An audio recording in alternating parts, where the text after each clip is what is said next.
Hello, good morning, good afternoon, good evening, whatever time it may be where you are. Thank you for coming along and joining us on our amazing adventure.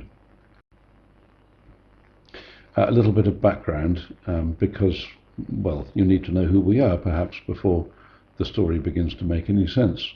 So here goes.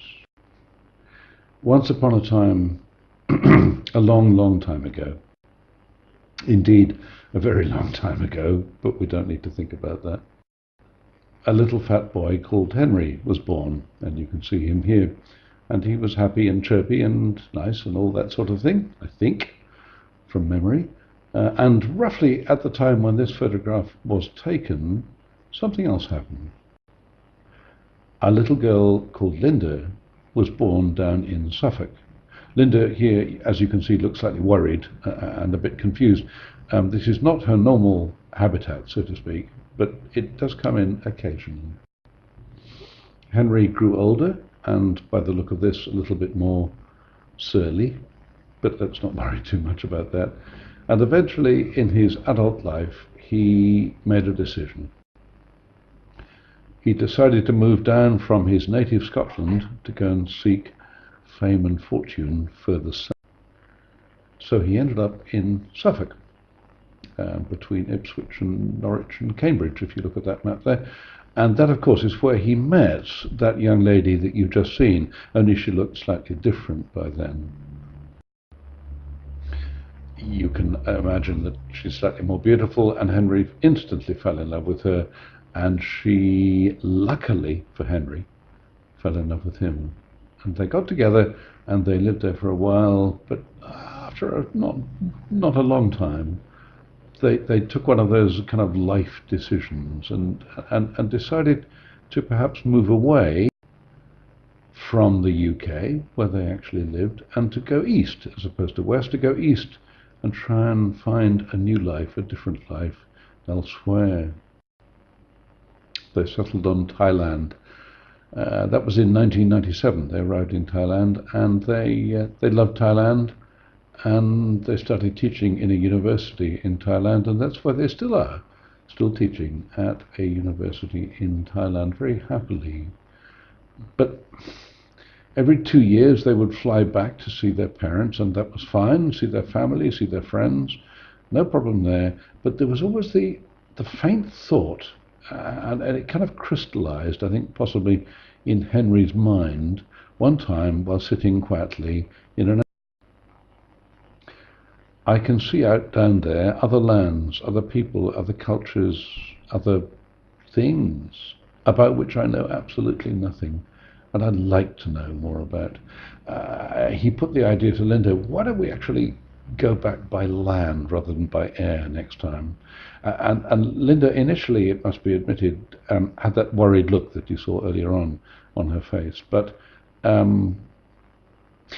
time moved on, and suddenly, for reasons of university changing their schedules, we had some more time on our hands. We had time, or they had time, and luckily the income. And so he tried again, and he said, "Why don't we go back by land?" And she said, "Yes." And he said, "What?" And she said, "Yes." And so the planning started. And the planning phase was in some ways the most difficult of them all. You can see from this map that with Thailand down at the very bottom there, that we were going to almost certainly have to go through China. Burma was still at that particular point a no-no, so we were going to have to go out through China somehow. The obvious route was going to be to go out through China to Beijing, and from Beijing through Mongolia up into Russia and join the Trans-Siberian Railway.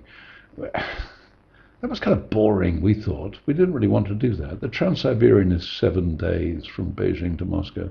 We thought 7 days was a little bit too dull. We also wanted a bit more variety, I think. So we decided that if we did go that way, we could actually go up into China, and instead of going through Mongolia, we could undercut Mongolia, if that makes sense, and go to the city of Urumqi, which you can vaguely see just to the top left-hand side of China there, and from there go into Kazakhstan and have an explore around there before eventually heading into Moscow. How to get to China, of course, is the problem because you can't go through Myanmar, at least not that we're aware of. We both also infinitely preferred trains to buses. Um, it would make logical sense to go straight up north, which we could take a train up to Vientiane, and then it would seem natural to take a bus, because that's the only way you can do it, from Vientiane to Hanoi. Not too far away, but it's a 24-hour bus ride from hell, apparently. So we decided maybe not. So we decided let's go the southern eastern route, which is a bit strange if you're going to go northwest, but we decided to go southeast through Phnom Penh and pick up the railway system in Saigon or Ho Chi Minh City, where of course we could walk into the railway station there and say, could we have a ticket for London or Ipswich or Wickham Market or Edinburgh, please? They would have said no, but at any rate, we were on the railway system. That was the thing. You can see how far it is, long old way across, all the way through China, through Kazakhstan, up through Russia, and then we had Europe to contend with at the other end.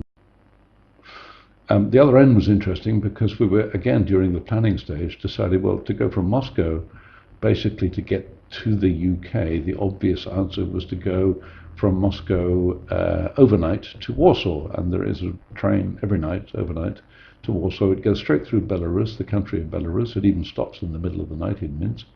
And that would seem fine and sensible and obvious, apart from one small fact. The Belarusians, bless them, decide that if you're going to go through their country, even if you're asleep, you have to pay for a transit visa to get all the way through.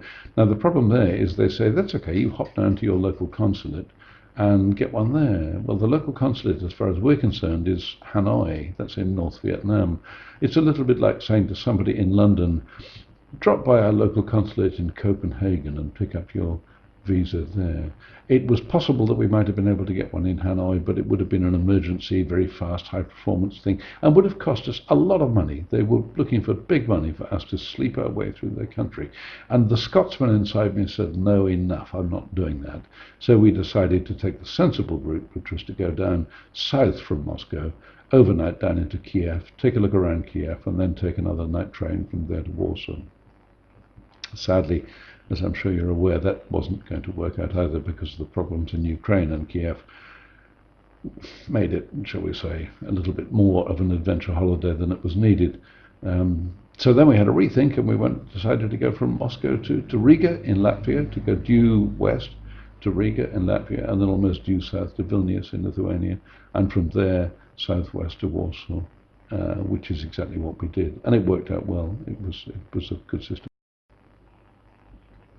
It took us about 3 months to get all the paperwork sorted, the visas, who wanted what. The Russians wanted one thing, the Chinese wanted another. And certainly in the Russian embassy, first time we went in there, we were bounced straight back out again. Chinese embassy, I think they bounced us twice before we figured out exactly what they needed. But with help from lovely people in both Russia and China, we finally ended up with the correct bits of bureaucratic paperwork, and we finally got our visas. That was just like winning. We thought, I think we may even have opened a bottle of champagne just because we got all our visas. It was that important. And then, of course, the big moment came when it was day one.